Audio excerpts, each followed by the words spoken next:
My name is Kobe Evans. I am the co-owner of Pure Oasis. I'm here with my partner, Kevin Hart, and we'd just like to share a couple of comments this morning before we introduce the rest of the team behind us. What an exciting day for us here at Pure Oasis as we get ready to open our doors on Monday at 11 o'clock. On behalf of the team, I would like to thank a number of people. First of all, I'd like to thank the Cannabis Control Commission for approving us as the state's first economic empowerment operation. We'd also like to thank Mayor Walsh, the City of Boston, the City Council, and Public Safety for their ongoing support as we have navigated through this process. A very special thanks to our community for welcoming us to Dorchester, Grove Hall. We will do our very best to be good neighbors and good business owners and great community partners. We also want to be a partner to everyone who has supported us through this endeavor. The war on drugs has been harsh on our community in so many ways. I am very pleased we can take an important step forward to bring cannabis out of the shadows and now share the benefits with our customers. As you see, we have a wonderful new home here on Blue Hill Ave. A couple of requests though. We encourage our customers to take public transportation and seek parking in local municipal parking lots. We want to remind our customers that public consumption of cannabis is illegal. We also want to remind everyone who comes to our store they must have a legal identification, a driver's license or a passport, and you must be 21 years or older. We are asking for everyone's help. And speaking of help, one of our biggest supporters has been Mayor Walsh. Some remarks from the mayor. Let me just, first of all, congratulate Colby and Kevin and everyone here at Pure Oasis. Congratulations on this exciting time. And I know that on Monday, I know that there's an unknown of what's going to happen, but I think that your journey to this point and the work you've done have really helped us shape a policy in the city of Boston and work with the Commonwealth of Massachusetts on to get here. So we want to congratulate you and your entire team. Well deserved.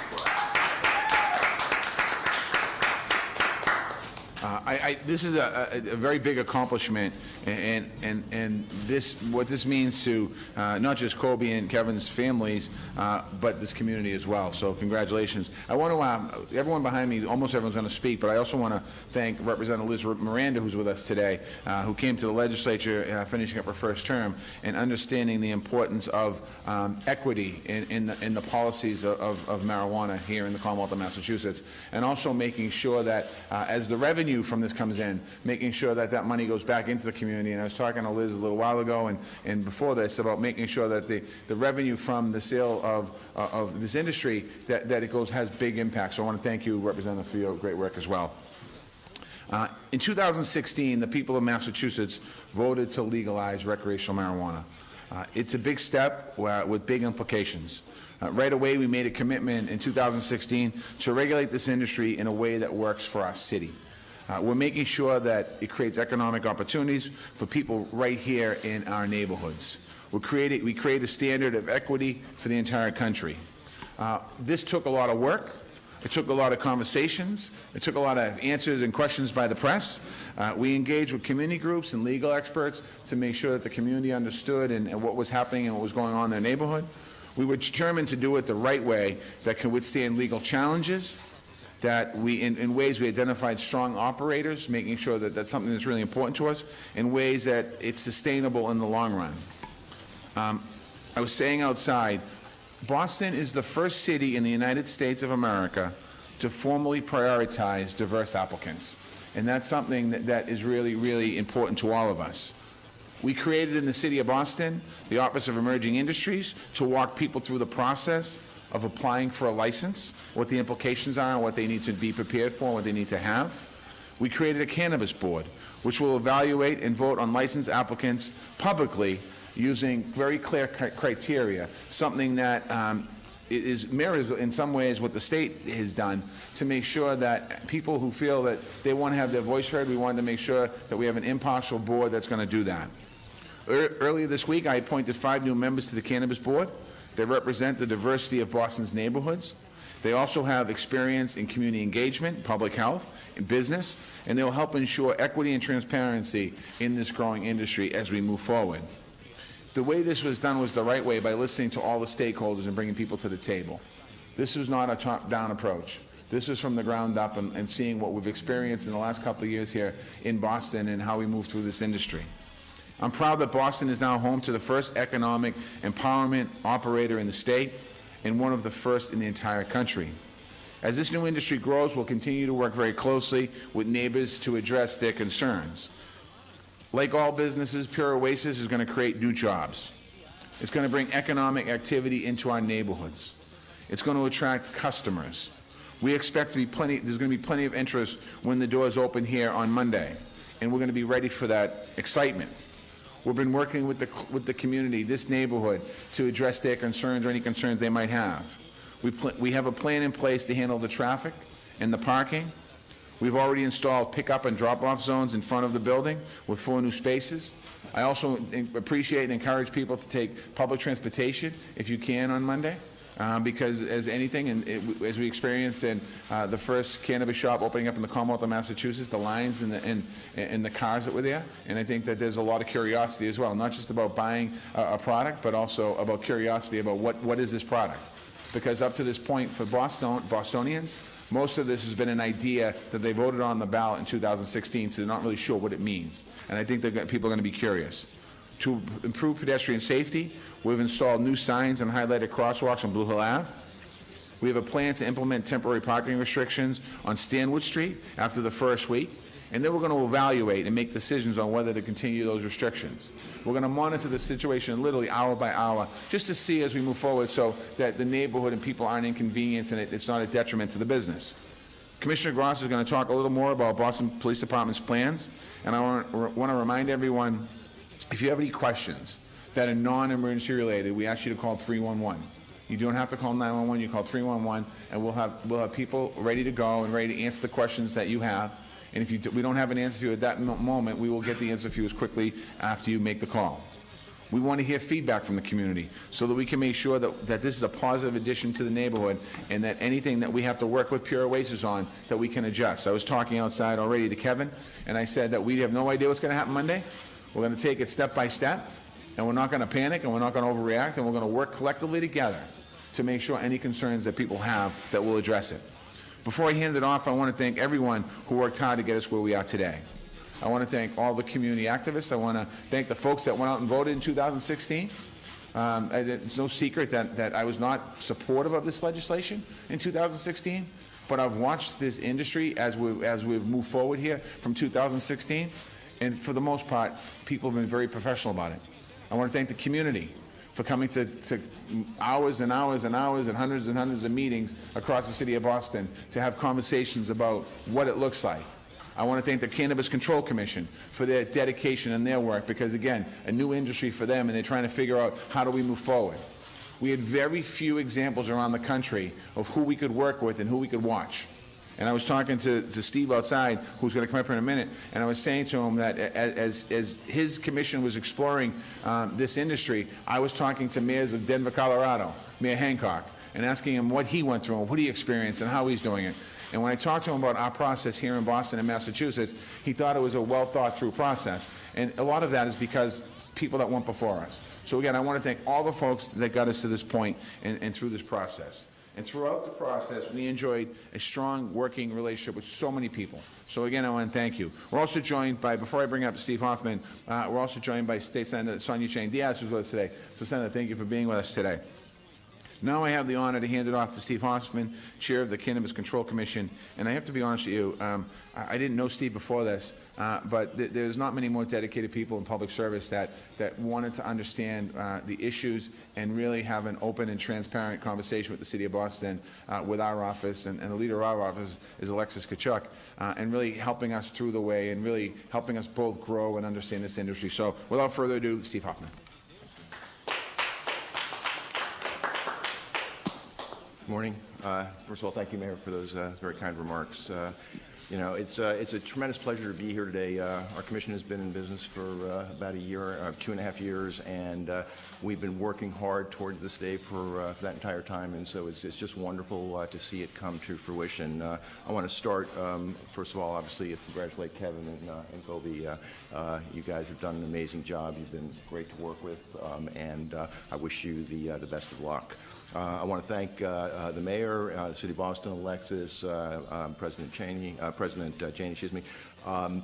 You guys have created an example for not just the rest of the state to follow, but for the rest of the country to follow in terms of your commitment to roll this industry out right, to make it work for your city and for your citizens, and with your commitment to equity. I think you have created a tremendous example that I hope the rest of the state and the rest of the country will follow. So thank you for that. From the beginning, the Commission has been totally committed to make this industry work in the way it was intended to in Question 4 in 2016, and then the legislation that was ultimately passed in 2017. And a major part of that is making it work for people that were harmed by the prohibition on marijuana. So this is an incredibly important first step in that, but it's been a team effort. This can't happen just alone by the Commission. It's got to be the Commission, the legislature. I want to thank Senator Chang Diaz for her support.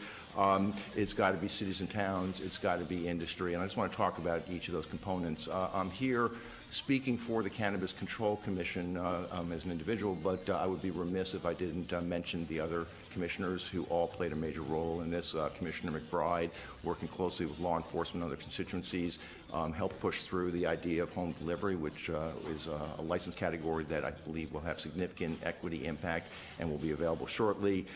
Commissioner Flanagan, for those of you that watch our public meetings and everything we do is in public, grills every applicant about their commitment to equity and diversity and ensures that they're part of the solution.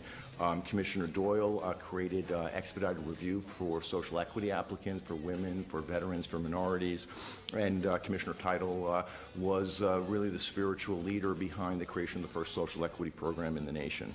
So my thanks to all of them.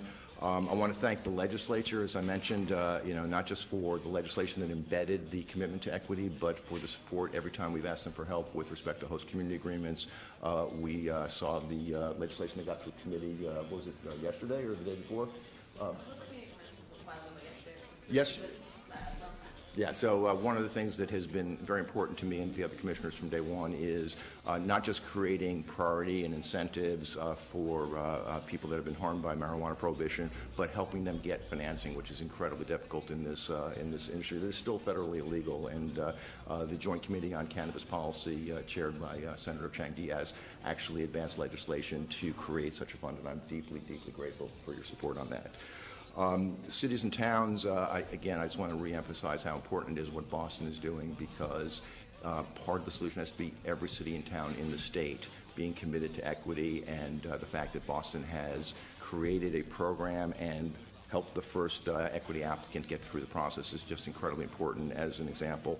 And then industry has a role to play. We ask every applicant to talk about what they're going to do to promote diversity, to promote equity, and now you guys are part of the solution, not just the first people to get through the process, but part of the solution. And so I'm looking forward to collaborating with you as we go forward. We now have 20 social equity and economic empowerment licenses that have been granted in the state. We have 2 that are actually operational as of Monday, but we have a long ways to go. And I'm looking forward to continued collaboration with the city of Boston, with the legislature, with private industry, to get to where we all want to get to, and I and the rest of the Commission are totally committed to get there. So thank you very much for your support, and again, congratulations and the best of luck.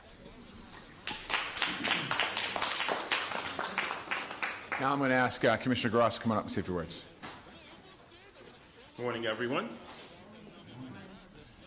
Congratulations. Congratulations and welcome. I'm glad I had the opportunity to speak today, because I have been speaking to people in the community, right? And there's some things that need to be cleared up. With the Boston Police Department, it is not going to be an us versus them just because of the mere moniker of marijuana. The citizens of the Commonwealth voted for the legalization of marijuana, and we will abide by their vote. And we, as the Boston Police Department, are deeply rooted in community policing. we support all businesses and what they bring to the table. That's why I'm congratulating you for bringing a business to the Grove Hall area, Dorchester, Roxbury area, that will benefit the community and the partnerships in community policing. Because here it is, folks. We're about making improvements, continuing to increase the level of opportunities in our city for everybody. Thank you, Mayor. And to make sure that while that's being done, that we work in partnerships. It's very important that we remember that word partnership and commitment. Just as all businesses in this community and throughout the city of Boston, there are people with criminal intent on their mind that want to take advantage of people that work hard every day to support their businesses and community. The partnership in this is we're going to work together. You've all seen me before the cameras before. We work together to ensure the rights of this community and the businesses of this community. And those of, again, with criminal intent on their mind, we're going to work together to make sure that you don't jeopardize our safety and our great quality of life. So I look forward to working in partnership with you. You can see the tremendous support you have here, state, local, federal. And hey, welcome to the community. Thank you. Thank you. We're also joined by State Representative China Tyler, who's joined us today. Thank you, Representative Tyler. I want to, I'd be remiss if I didn't just give a couple of shout-outs for our office. I mentioned, Alexis, the Office of Neighborhood Services and Civic Engagement. Jerome Smith, his office being involved. Representative John Barrows, Chief of Economic Development, and John's office being involved. Obviously, and Special Services, the Boston Police Department, the Boston Fire Department, all the different departments that are involved in making Monday a reality and a possibility. So again, thank you, and we'll open up any questions if you have any question for anyone here. Mr. Mayor, could you describe, you said you were opposed to the question before. Can you just kind of walk us through what's gone through your mind as you're now embracing this industry? Well, it's been interesting. You know, obviously, I'm going to support the will of the voter. And as we went through this thing, I thought it's really important for us in the city of Boston to support the intent of the law. And a lot of this, when this industry went through, it was about people being incarcerated wrongly. It was about going after people in communities that might not have other means. And I thought about, is there an opportunity now for us here, and we're seeing it here at Pure Oasis, to open up an industry or open up a new industry in Massachusetts and in Boston in particular, and how can we make sure that the disadvantaged neighborhoods and people that have not had those opportunities have opportunities to get employment, earn money, move forward, be successful, and looking at this as a real economic opportunity in the city of Boston, closing the income gaps, closing those gaps that have been there forever, looking at public safety through a different lens. I think it's really had us take a kind of a whole different holistic view of the industry and what the impact, the positive impacts can be. And the revenue from this industry, you know, in the city of Boston, we're going to get additional revenue from this, and thinking about where do we dedicate that revenue. And at the state level, you know, maybe there's a possibility to do we take some of this money and earmark it towards programs that are important across the Commonwealth. Maybe we look at, you know, universal child care. Maybe we look at different areas. So this is all new exciting. That's things that the legislature and the government will have to figure out. But there's really a lot of possibilities here on this. And then having two entrepreneurs that clearly are nervous today, but it's exciting for them. That otherwise they might not think, what would be my business if this didn't come? And so there's really a lot of great opportunities out of this. Can you talk about the timelines a little bit? I know the first recreational marijuana dispensary opened up 16 months ago or so. Yeah. In Leicester. And obviously this is the first one in the city of Boston. What took so long? Well, I mean, I'll have the chair come up here in a second. I don't think it took long. I think that this industry is brand new. And as I said earlier, you know, there wasn't a lot of boilerplate language around the country that we could look at to see what they did.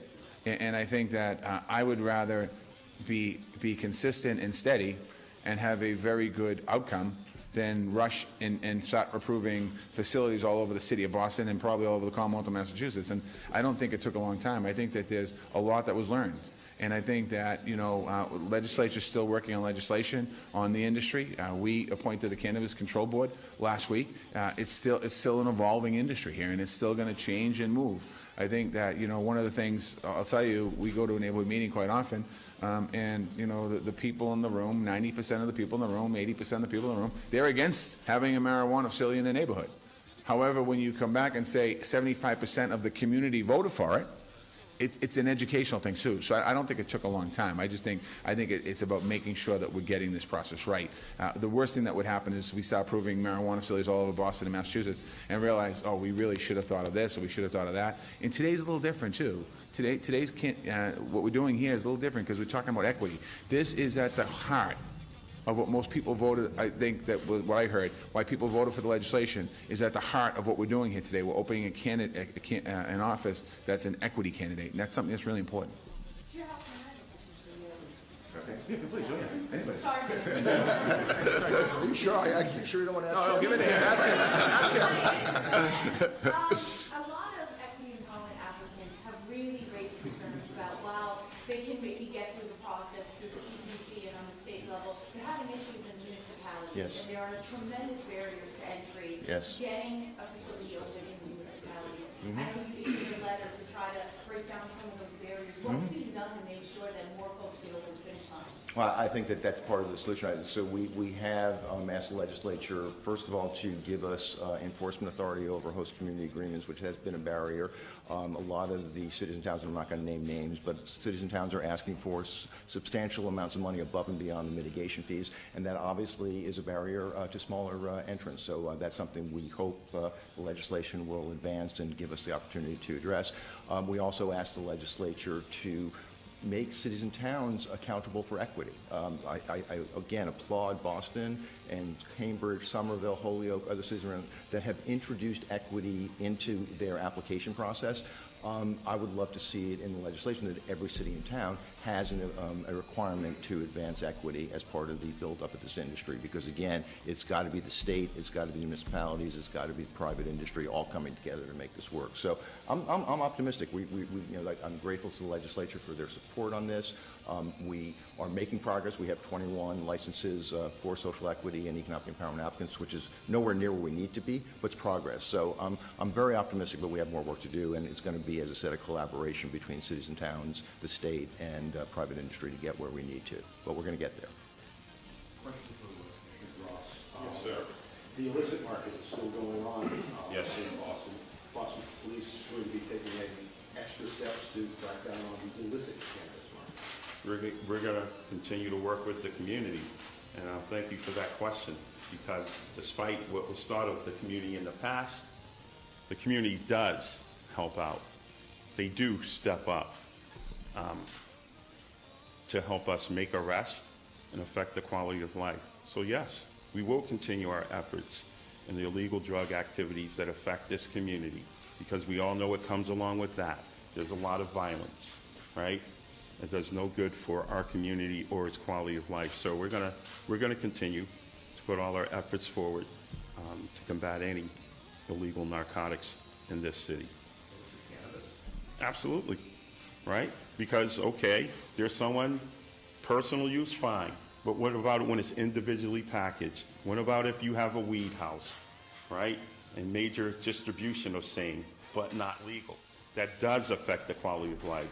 So let's not get it misconstrued that we're talking about folks having a joint or two. We're talking about major operations that have historically resulted in violence and that have been detrimental to the neighborhood. These gentlemen here, I'm sure, are going to contribute to programs and initiatives that benefit the community, both economically, providing jobs, but programs and initiatives that support our youth in the community and the seniors. I can't say a weed house has ever done that. So again, we will continue to uphold the law. Thank you. Can I just real quickly follow up on that? Also, I think one of the things about this industry that is a benefit is that when people walk in here and they buy the the product. They know what the product is, and they know what's in the product. And when you're buying on the street, there's a lot of concerns that we have with marijuana being laced with fentanyl and other things in there. And I think that it is a public health / public safety issue as well. So I think that, again, part of that is going to be something that I think as we think about this process walking out in the street, to your question, we're not going to be arresting a person who has a joint on their hand in the street. That's not the case. But if we are going to be making sure that people who are dealing drugs on the streets of Boston that are illegal, we're going to take action, because it's also about protecting the community. As you know, coming in here today, everyone had to make sure a license, and you went through some scrutiny getting here. That's what's going to happen on Monday. So we're going to be making sure that the folks that are buying the product that's in here, they're 21 years and older. The folks on the street are 15, 13, 12-year-old kids. Again, we're going to make sure we do everything we can to protect the young people of our city. And having this industry in Boston, there is a very positive aspect to the health and safety, and again, the health aspect of it. Sorry. I know you mentioned you are urging people to take public transportation, use municipal lots, you establish drop-off. But what about people who come in with cars? Yeah, it's going to be crazy Monday. Okay, let's be honest. Let me prepare you for Monday. All right, because you're going to be outside. There's going to be lines, and there's going to be cars, there's going to be traffic, and there's going to be chaos, and there's going to be confusion. And what we're going to do is our best job we can possible to make sure that we limit that. And the people that live in that are planning to come here from Quincy or from Somerville, or where there's not where they don't have a shop open right now, who want to come to Boston and not drive all the way out to, I think it's Bellingham, wherever it is, we're asking you to try and take public transportation. We're also going to ask people to be patient, because this neighborhood is a neighborhood of people, the people that live in the houses across the street. Be respectful of the residents. Be respectful of their community. Be respectful of this shop, who put a lot of blood, sweat, and tears and investments to make this open. And so we are going to have probably issues on Monday in the sense of, we will have long lines, and I'll watch on TV that night. But what we're doing is, it's the first day, and we have a good plan in place right now, working with the Boston Police Department, working with Pure Oasis. And as I said, if we have to literally adjust that process as the day goes on, we will. And so expect there's going to be lines and chaos. But we're going to be working with them. I mean, it's something that, it's not just this area. I think we have 7 or 8 applications at the state waiting to come down. We have another, I think, 10 or 15 going through the process. So over the course of time, there'll be more cannabis shops in Boston. I still think that there'll be a lot of interest in those shops. And I think this industry is new, and I think this industry for a period of time, however long that is, a year, 2 or 3 years, is going to be successful. But it's just a matter of, like any business opening here, if this was a Dunkin' Donuts or a Starbucks that opened in the neighborhood, and it's new and it's exciting, there would be some people here watching it. So we're going to work very closely with the neighborhood. Our neighborhood liaison is in this room today. She has been in constant contact with the abutters. We're in constant contact with the neighbors. We're going to stay in constant contact with them. Pure Oasis has been in constant contact with the abutters and talking to their neighbors, because they want to be good neighbors to people. So it is going to be, I expect there'll be some growing pains, but I'm hoping that those growing pains are quick. Have you learned some lessons from Brookline, just over the city line? I think we've learned lessons from every place, watching what's happened and as we move forward. And I think that, the interesting thing about this is the first shop in the city of Boston. And I think that makes a little bit of a difference, that when it comes to, kind of a little more high profile. It's going to be on the news tonight and all weekend long, and Monday's going to be on the news all day long. So I think the fact that it's in Boston is going to be a little different kind of attention around it. I really want you all to address some of this line of questioning here about your conversations in the community. But I feel like this is your business, and you're in the community, and y'all have strong roots in this community. What conversations have you been having with your neighbors and conversations? So Kevin and I have had numerous community meetings, and one of the interesting things about our meetings is that not everyone doesn't like a cannabis shop in the neighborhood for the same reason.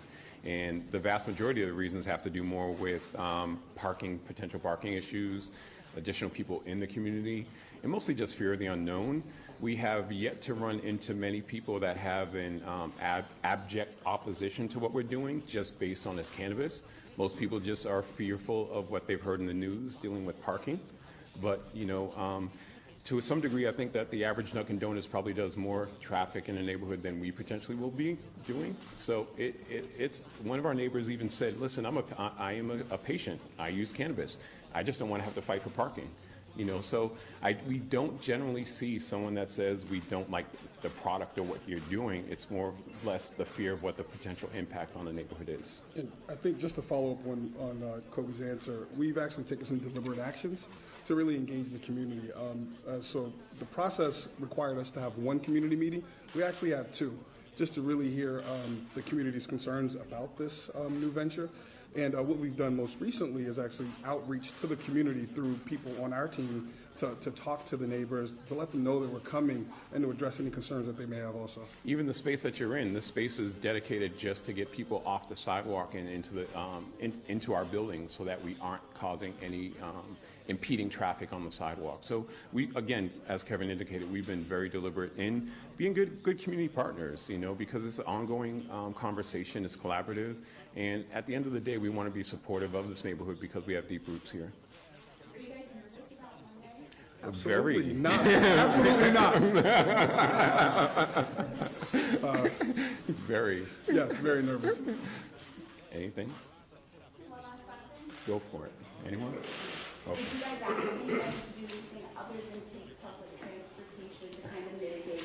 Ride share, blue Ride sharing. bikes, walk, anything, you know. I mean, because again, as we've already indicated, you know, we want to have a long relationship with Dorchester and Grove Hall, and with that, we operate this business as if we live in this neighborhood, so we want to embody the concerns of the neighbors. So if there's anything, we've traveled across the country looking at what people do at different states for their dispensaries versus discounts for ride-sharing services or whatever the case.